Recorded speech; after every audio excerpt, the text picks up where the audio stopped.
सानम को Johar welcome to my mini blog और तेहे पे नेल दाकना तेहे ले उडुकना आले सीताकुंड नेले ले पे सीताकुंड ले सेटरना सेटर पोरे नेले पे नोना परिवेश तापरे नेले पे फाइनली सेटरना ले चेतान ले देजोकना आ नोडे मा उनो सेना सेना धीरी मेना कना आंगो सीताकुंड आंगो बड़ा तगे माने जांगा को हस्पा फाइनली नितले सेटरना ले आर नेल दाड़ा कना पे सीताकुंड चलकान ता नेरो कना माने उनो सेना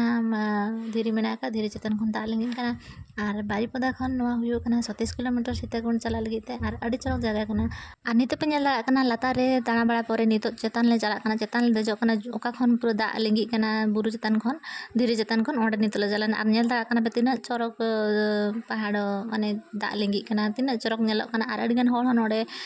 हजु कना को दाणा बड़ा को और आपे पे हेज दाड़ा आपे हम मिदिन हजु पे अडी चरक जगह कना और इना पर चलाना ले फोटो को ले उठे बड़ायना फर्स्ट टाइम इन नोंकान जगह हजु रील्स वीडियो करा कराते नीना चरक दा लिंगी कना नेलते इन हूँ तुपु उतरेना नेल दा कना नेओ हुयो कना इना फर्स्ट टाइम नोआ झरना रे तुपुना नोडे तुपु कते उना कुसिन बुझाव के आज नेल दा कना पे वीडियो सीताकुंड दाड़ा पते नितो ओड़ा रुवाड़ कना